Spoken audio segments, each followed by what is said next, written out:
തങ്ങൾക്ക് വധഭീഷണി ഉണ്ടെന്ന് കുംഭമേള വൈറൽ താരവും ഭർത്താവ് ഫർമാനും ന്യൂസ് 18നോട്. നേരെ കണ്ടാൽ വെടിവെച്ചു കൊല്ലുമെന്നാണ് ഭീഷണി. മധ്യപ്രദേശ് കോടതിയിൽ വീഡിയോ കോൺഫറൻസിലൂടെ ഹാജരാകാനുള്ള അനുമതി തേടിയിരിക്കുകയാണ് ഇരുവരും. തങ്ങൾ കേരളത്തിലായതുകൊണ്ടാണ് സുരക്ഷിതരായിരിക്കുന്നതെന്നും കേരളത്തിൽ തന്നെ തുടർന്ന് താമസിക്കാനാണ് ഉദ്ദേശിക്കുന്നതെന്നും ഇരുവരും ന്യൂസ് 18 പ്രതിനിധി ആജ്ഞ രവീന്ദ്രനോട് വ്യക്തമാക്കി. ഇഷ്ടപ്പെട്ട ആളെ വിവാഹം കഴിച്ചു എന്നുള്ളത് കാരണം കൊണ്ട് മാത്രം അതിൻ്റെ ബുദ്ധിമുട്ടുകൾ അനുഭവിക്കുന്ന ഒരു ലേഡി നമ്മളോടൊപ്പമുണ്ട്. നമുക്കറിയാം, വൈറൽ താരമാണ്, കുംഭമേള താരമാണ്, മൊണോലിസ നമ്മളോടൊപ്പമുണ്ട്. അവർക്കിപ്പോഴും ഭീഷണി നേരിടുകയാണ്. അതായത് അവർക്ക് വന്നിരിക്കുന്ന ഒരു മെസ്സേജിൻ്റെ അടിസ്ഥാനത്തിലുള്ള ഭീഷണി വലിയ പ്രണയനായികയായി നടക്കുകയാണ്. പക്ഷേ നീ പാകിസ്ഥാനി വിവാഹം കഴിച്ചാൽ എൻ്റെ ആളുകൾ, എൻ്റെ ഗ്രൂപ്പിലുള്ളവർ നിന്നെ വന്ന് വെടിവെച്ചു കൊല്ലും, നിന്നെയും ഭർത്താവിനെയും വെടിവെച്ചു കൊല്ലും. അതിനൊപ്പം നീ ജയ് ശ്രീറാം എന്ന് പറയൂ, അതുപോലെ ജയ് മോദിജി, അതുപോലെ യോഗി ആദിത്യനാഥ് ജയ് വിളിക്കൂ എന്നുള്ള മെസ്സേജാണ് അവർക്ക് ലഭിച്ചിരിക്കുന്നത്. आप क्या सोच रहे हैं? अब कोई खतरा है आपका जीवन में? जी, बहुत ज़्यादा खतरा है. मध्य प्रदेश की पुलिस हमको खबर मिली है, इनकाउंटर करने का बोल रही है, गोली मारने का, मार डालेंगे करेंगे, ऐसी खबरें आ रही है.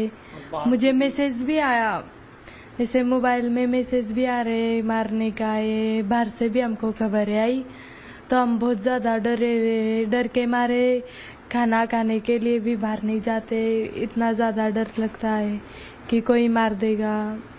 अभी भी मध्य प्रदेश पुलिस अभी भी जांच रही है?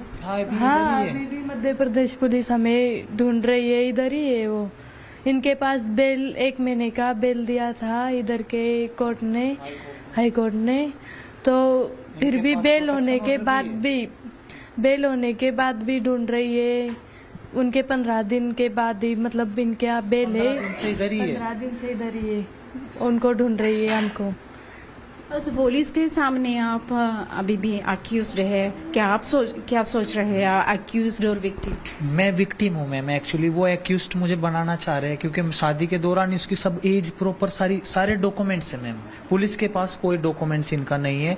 ओनली हॉस्पिटल का झूठा रिकॉर्ड है जो उनके पिताजी, माताजी और कुछ राजनीतिक लोगों ने दबाव में, जो केरल के भी है और उधर के भी एक डायरेक्टर. കുംഭമേള വൈറൽ താരവും ഭർത്താവ് ഇപ്പോഴും തുടരുന്നത് കേരളത്തിലാണ്. ഇന്നലെയാണ് മധ്യപ്രദേശ് ഹൈക്കോടതി ഇവരുടെ ജാമ്യാപേക്ഷ തള്ളിയത്.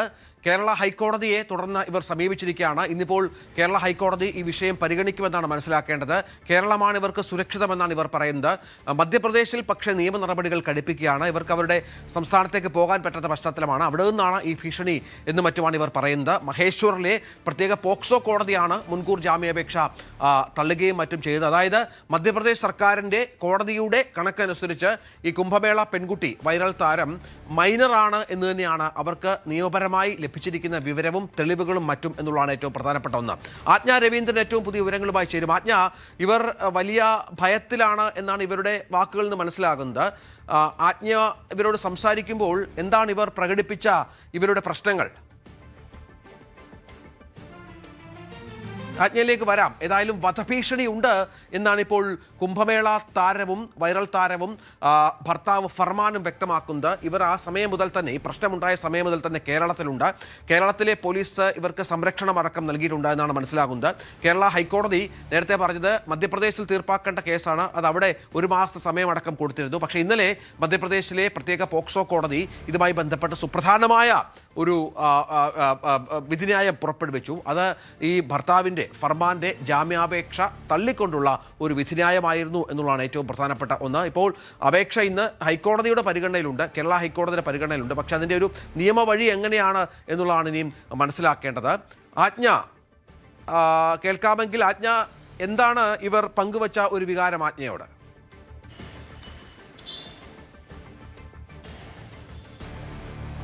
രഞ്ജിത്ത്, ഇവർ ഭയങ്കര ഭയപ്പാടിലാണ് ജീവിക്കുന്നതെന്നാണ് മനസ്സിലാക്കാൻ കഴിയുന്നത്. പ്രത്യേകിച്ചും നമുക്ക് ലഭിച്ചിരിക്കുന്ന വിവരം അനുസരിച്ച് ഈ മൊണോലിസ അവരുടെ ജാതിയിൽ നിന്നും പുറത്താക്കിയിട്ടുണ്ട്. അപ്പോൾ അത്തരത്തിലുള്ള പ്രക്ഷോഭങ്ങൾ, അതായത് മൊണോലിസയുടെയും ഈ ഫർമാന്റെയും ചിത്രങ്ങൾ കത്തിക്കുകയും അത്തരത്തിലുള്ള ഒരു പ്രക്ഷോഭങ്ങൾ ഇവരുടെ ലോക്കൽ ഏരിയയിൽ പ്രാദേശികമായി അത്തരത്തിലുള്ള ഒരു വികാരമുണ്ട് ഇവർക്കെതിരെ. അതുമാത്രമല്ല, കഴിഞ്ഞ ദിവസം മധ്യപ്രദേശ് കോടതി ഈ ഫർമാന്റെ മുൻകൂർ ജാമ്യാപേക്ഷ കൂടി തള്ളിയിരിക്കുന്ന ഒരു സാഹചര്യത്തിൽ ഇന്നലെയാണ് ഹൈക്കോടതി ഇവിടുത്തെ ട്രാൻസിസ് ബെയിൽ എക്സ്റ്റെൻഡ് ചെയ്യുന്നതുമായിട്ട് ബന്ധപ്പെട്ട ഹർജി ഇന്നലെ പരിഗണിച്ചിട്ടുണ്ട്. എന്തായാലും ഇന്ന് ഉച്ചയോടുകൂടി അതിൻ്റെ ഒരു ഫലം നമുക്ക് അറിയാൻ കഴിയും. അതിൻ്റെ ഒരു ഹൈക്കോടതിയുടെ ഒരു നിർദ്ദേശവും കേരള ഹൈക്കോടതിയുടെ ഒരു നിർദ്ദേശവും അല്ലെങ്കിൽ വിധിയും എങ്ങനെയിരിക്കും എന്നുള്ളതനുസരിച്ചായിരിക്കും ഇനി തുടർന്നുള്ള നടപടികൾ ഉണ്ടാവുക. എന്തായാലും മധ്യപ്രദേശ് പോലീസ് ഇവിടെ മഫ്തിയിൽ തുടരുന്നുണ്ട് എന്നാണ് മനസ്സിലാക്കാൻ കഴിയുന്നത്. കഴിഞ്ഞ ആഴ്ചയിൽ ഒരു ദിവസം ഇവർക്ക് സംരക്ഷണം നൽകുന്നു എന്ന് ഇവർക്ക് സംശയം തോന്നിയ ഒരാളെ ഒരു ദിവസം പൂർണ്ണമായിട്ടും ഹൗസ് അറസ്റ്റിൽ വെക്കുന്ന സാഹചര്യം ഉണ്ടായിരുന്നു. അദ്ദേഹം നമ്മളോട് മാധ്യമങ്ങളോട് സംസാരിക്കാൻ തയ്യാറല്ല, പക്ഷേ അദ്ദേഹം എന്നോട് നേരിട്ട് സംസാരിച്ചിരുന്നു.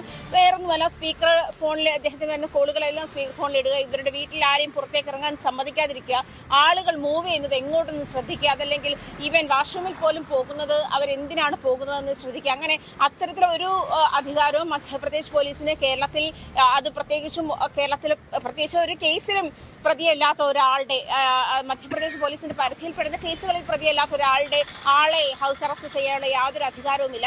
അത്തരം പോലീസ് എന്നുള്ള ഒരു അധികാരം ഉപയോഗിച്ച് മധ്യപ്രദേശ് പോലീസ് അവരുടെ ഒരു തന്നിഷ്ടം ഇവിടെ കാണിക്കുന്നുണ്ട് എന്നുള്ള തരത്തിലുള്ള വിവരങ്ങളും പുറത്തു വരുന്നുണ്ട്. എന്തായാലും കേരളത്തിൽ ഇപ്പോൾ ഹൈക്കോടതി ഈ കേസ് പരിഗണിക്കുന്ന സാഹചര്യത്തിൽ ഹൈക്കോടതി പറഞ്ഞൊരു കാര്യമുണ്ട്, കേരളത്തിലായതുകൊണ്ടാണ് ഇവർ ഒരു പക്ഷേ ജീവിച്ചിരിക്കുന്നതെന്ന് വേണം പറയാൻ. നമുക്ക് കിട്ടിയ മെസ്സേജ് അനുസരിച്ചിട്ട് അവരെ ഷൂട്ടിംഗ് സൈറ്റ് എന്നുള്ള ഒരു മെസ്സേജാണ് അവർക്ക് ലഭിച്ചിരിക്കുന്നത്. എങ്ങനെയാണ്, എവിടെ വെച്ച് കണ്ടാൽ അവരെ വെടിവെച്ച് കൊല്ലും, അതല്ലെങ്കിൽ അവർ പാകിസ്ഥാനിയെ കല്യാണം കഴിച്ച് ജീവിക്കാമെന്ന് വിചാരിക്കേണ്ട, തിരിച്ചു വരുമെന്നുള്ള ജയ് ശ്രീറാം മുഴക്കി തിരിച്ചു വരുമെന്നുള്ള ആഹ്വാനമാണ് അവർക്ക് മെസ്സേജിലൂടെ നൽകിയിരിക്കുന്നത്. എങ്ങനെയാണ്, അത് മാത്രമല്ല ഇവരുടെ പിതാവ് നമ്മളോട് പറഞ്ഞിരിക്കുന്ന, ഫർമാനും ഈ മൊണോലിസയും പറഞ്ഞിരിക്കുന്നതനുസരിച്ചിട്ട് ഇവരുടെ പിതാവ് ഈ തമ്പാനൂർ പോലീസ് സ്റ്റേഷനിൽ ഉണ്ടായിരുന്നു. CCTV ദൃശ്യങ്ങൾ പരിശോധിച്ചാൽ അറിയാം.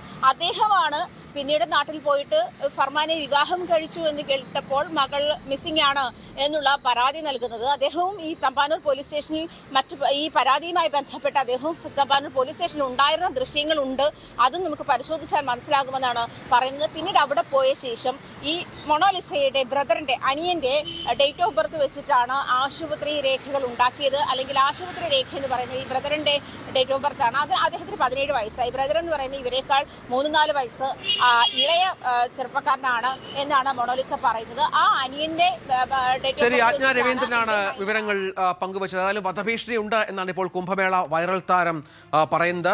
ഭർത്താവ് ഫർമാനും കുംഭമേള വൈറൽ താരവും കേരളത്തിൽ തുടരുകയാണ്. കൂടുതൽ വാർത്തകൾക്ക് News 18 Keralam YouTube channel subscribe ചെയ്യുക.